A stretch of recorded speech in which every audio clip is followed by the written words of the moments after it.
La 11e épreuve du championnat du monde des coureurs signifie pour de nombreuses équipes qu'elles pourront s'appuyer sur l'expérience acquise lors des rallyes safari. L'événement, qui se déroule en Côte d'Ivoire, est comparable au rallye du Kenya. Le classement ne se fait pas au spécial. Les équipes sont soumises à 72 contrôles horaires pendant la course et à 18 contrôles d'itinéraire. La distance totale couvre 4192 km, en grande partie sur des chemins de terre. Peugeot n'y participe pas. Audi est là, avec sa Quattro Sport, et la première participation de Michel Mouton pour cette année. Franz Braun, technicien chez Audi, court sur la 2e Audi et joue aussi le rôle d'une sorte de technicien volant. On s'attend à ce que les anciennes marques, Nissan, Toyota et Opel, aient le champ libre.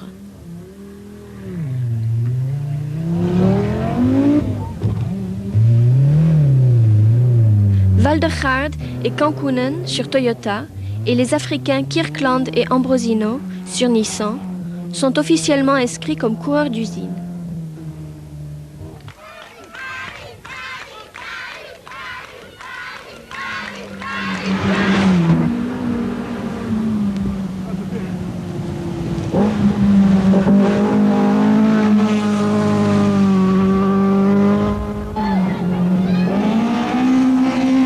Dès le premier kilomètre, la lutte s'est instaurée entre les deux Toyota, c'est-à-dire entre Björn Valdegaard et Hans Torzelius comme coéquipiers, et Jukka Kankkunen avec Fred Gallagher, vainqueur du rallye safari.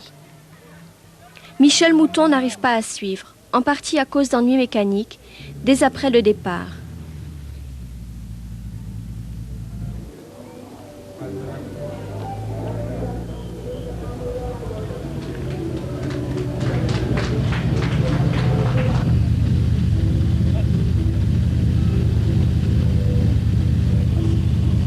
Demain, il est élu parmi les 12 équipages qui vont pied officiellement partir.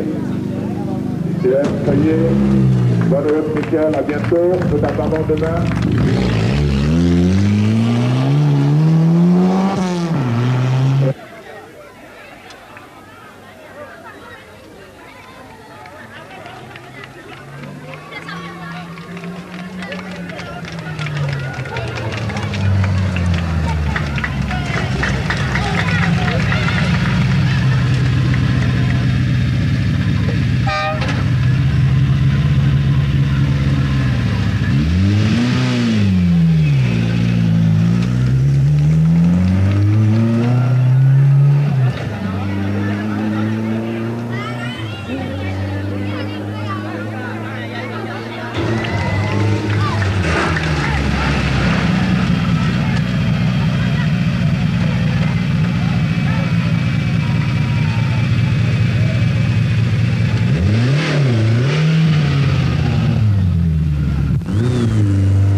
Michel Mouton a été en tête pendant un moment.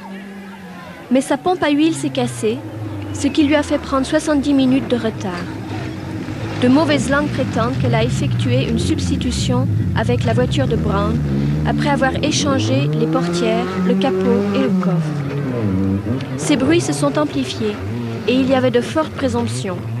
Mais la commission d'enquête officielle n'a pu prouver la substitution. Pourtant, Michel Mouton a dû finalement abandonner parce que les difficultés et le retard accumulé étaient entre-temps devenus énormes. C'est un rallye difficile.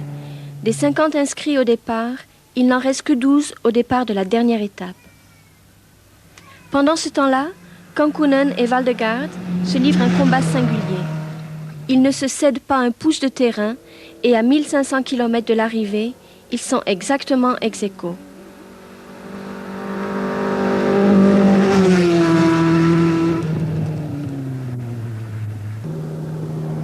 Ils se placent en tête à chacun à son tour.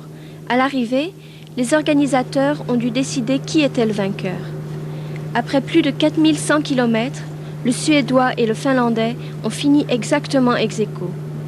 Les organisateurs ont fait refaire tous les calculs à l'ordinateur, une fois de plus, pour savoir qui avait été le plus rapide dans le parcours sélectif. Il a désigné Kankkunen, ainsi déclaré vainqueur. Un triomphe magnifique pour le jeune Finlandais qui aura gagné au cours de la même saison le rallye Safari et le rallye de la Côte d'Ivoire. L'an prochain, en 86, il courra pour Peugeot. Les dernières images offrent un spectacle typique pour un rallye de ce genre. À l'aide d'un petit bac, on fait traverser les deux Toyota au cours du rallye.